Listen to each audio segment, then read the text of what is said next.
Assalamualaikum warahmatullahi wabarakatuh. Bertemu lagi dengan saya. Mari kita belajar SKD untuk persiapan CPNS tahun 2026. Hari ini kita akan belajar TKP tentang profesionalisme.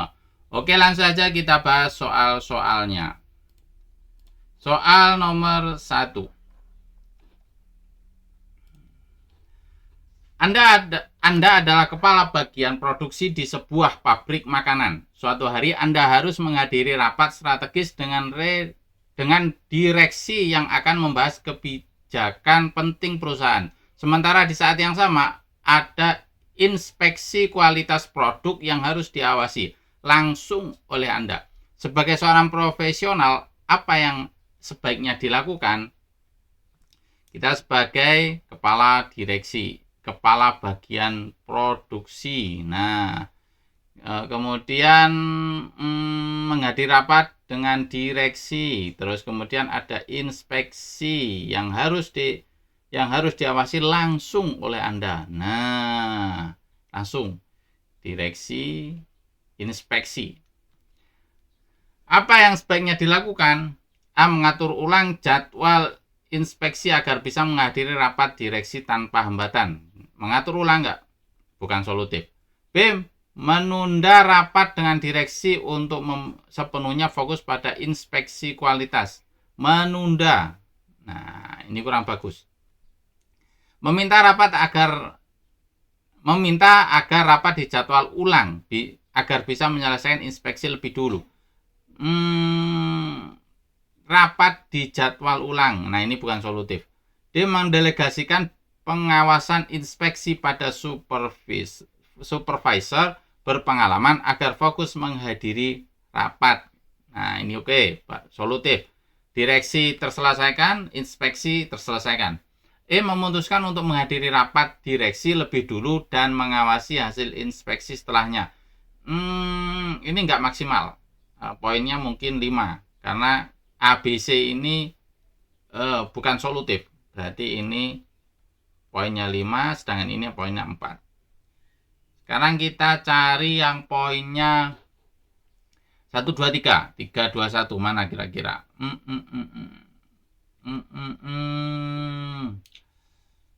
Meminta agar rapat mengatur ulang. Nah, ini mengatur ulang. Ini poinnya 3.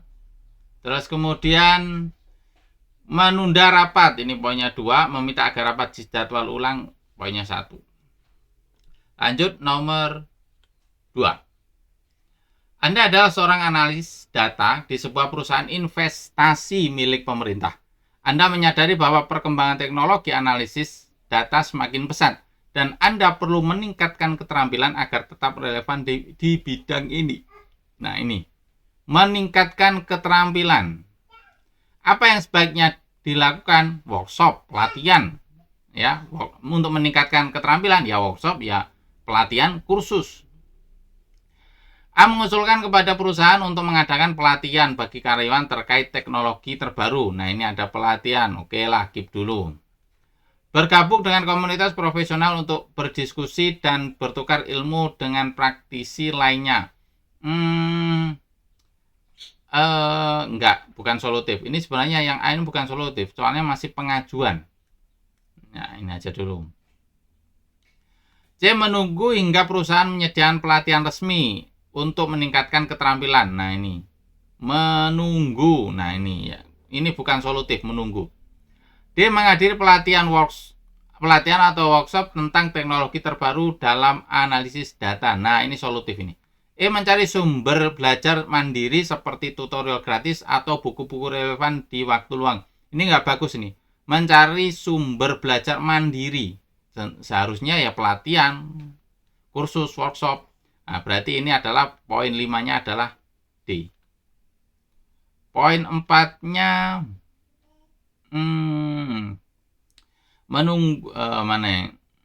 bergabung dengan komunitas profesional untuk berdiskusi dan bertukar ilmu dengan praktisi lainnya. Nah, ini bisa ini poinnya 4. Kita cari yang poinnya 3, 2, 1. Yang mana ini? Mencari sumber belajar mandiri. Oke lah.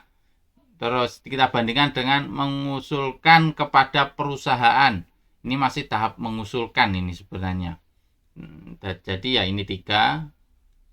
Nah kalau menunggu, ya 1 kalau menunggu nggak aktif kok, berarti ini 2. D jawabannya. Nomor 3. Anda baru saja terpilih sebagai ketua organisasi mahasiswa tingkat universitas. Anda merasa kesulitan membagi waktu antara tanggung jawab baru yang semakin besar dan kewajiban akademik yang harus tetap diutamakan. Sebagai seorang pemimpin yang profesional, apa yang sebaiknya Anda lakukan? Memanajemen waktu. A. Memprioritaskan tugas organisasi terlebih dahulu dan kembali fokus ke akademik setelah kegiatan organisasi lebih stabil. Nah, ini memprioritaskan organisasi, masa akademiknya tidak diprioritaskan. Kita akan kerjaan utamanya kan fokus ke akademik. Nah, ini bukan solutif. B. Membuat jadwal yang lebih terstruktur agar dapat menjalankan tanggung jawab organisasi dan akademik secara seimbang. Nah, ini seimbang. C. Mengajukan keringanan tugas kepada pengurus lain agar bisa lebih fleksibel dalam menyelesaikan jadwal kuliah. Mengajukan keringanan tugas, ini bukan solutif. D. Mendelegasikan beberapa tugas kepemimpinan kepada wakil agar beban kerja lebih ringan. Nah, mendelegasikan agar ringan. Nah, ini bukan solutif juga. E. Mengurangi waktu untuk belajar. Nah, agar dapat lebih fokus menjalankan tanggung jawab organisasi. Mengurangi waktu belajar. Tugas kita, prioritas kerja kita itu adalah akademik, ya belajar. Berarti B untuk poin 5. Sedangkan poin 4 kita cari coba. Poin 4 mengajukan keringanan tugas kepada pengurus lain dan nah ini fokus ke perkuliahan. Nah, ini poinnya 4.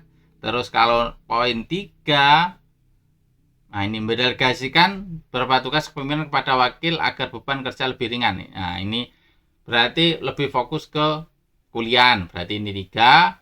Karena kerjaan utama itu kan kuliah. Kalau poin 2, mengurangi waktu belajar. Nah, ini jelek ini. Mengurangi waktu belajar kok organisasi. Kerjaan utama ya kuliah. Ya ini. Kalau yang A sama E memprioritaskan organisasi, seharusnya kerjaan utamanya itu adalah akademik. Nomor 4, Anda adalah manajer proyek infrastruktur pemerintah. Kenaikan biaya material berisiko menyebabkan anggaran membengkak. Apa yang akan Anda lakukan?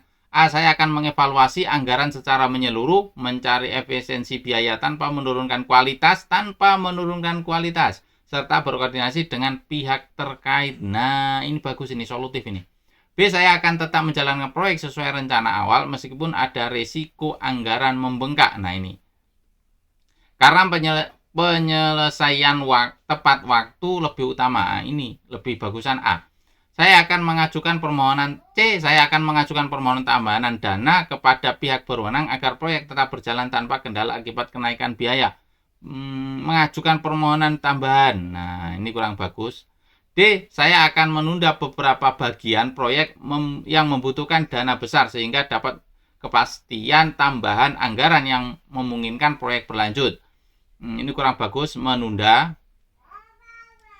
E. Saya akan mengurangi standar kualitas. Nah, mengurangi standar kualitas ini minus. Yang direncanakan agar tetap sesuai dengan anggaran yang tersedia dan dapat diselesaikan tepat waktu. Berarti poin 5-nya adalah ya A. Nah ini poin 5-nya. Untuk poin 4-nya ini saya akan mengajukan permohonan tambahan dana. Untuk poin 3-nya ini saya akan tetap menjalankan proyek. Untuk poin 2-nya ya poin 1-nya E. Lanjut nomor 5. Anda adalah seorang spesialis pemasaran digital di sebuah perusahaan swasta. Atasan meminta Anda untuk mempresentasikan strategi pemasaran baru di depan direksi. Namun Anda merasa kurang percaya diri. Nah, ini permasalahannya, kurang percaya diri karena tidak terbiasa berbicara di depan banyak orang. Sebagai seorang profesional, apa yang sebaiknya dilakukan? Ya latihan. A. Menyesuaikan jadwal presentasi ke waktu yang lebih nyaman agar lebih siap secara mental. Menyesuaikan. Nah ini, menyesuaikan jadwal yang minus. B. Berlatih intensif dan meminta saran dari rekan kerja untuk meningkatkan kepercayaan diri. Nah ini intensif, meminta saran. Nah ini solutif ini. C. Mencoba langsung melakukan presentasi dengan persiapan seadanya agar tidak gugup. Mencoba langsung tanpa ada persiapan, nggak bagus. D. Meminta rekan kerja yang lebih percaya diri untuk menggantikannya dalam presentasi. Nah, ini meminta rekan kerja menggantikannya. Ini nggak bagus menggantikannya.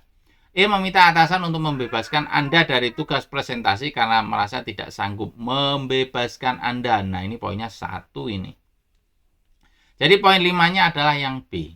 Nah, ini poin 5. Kita cari poin 4-nya. Poin 4-nya mencoba langsung. Nah, ini mencoba langsung. Tapi kan tetap maju. Mencoba langsung. 4.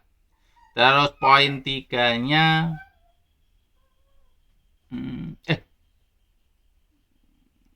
Bentar. Poin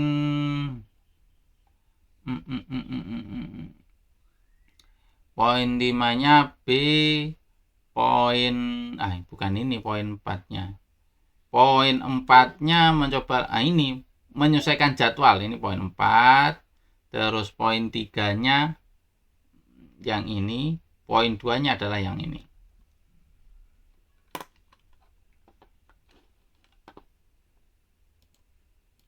Lima soal sudah kita bahas, semoga bermanfaat untuk kita semua.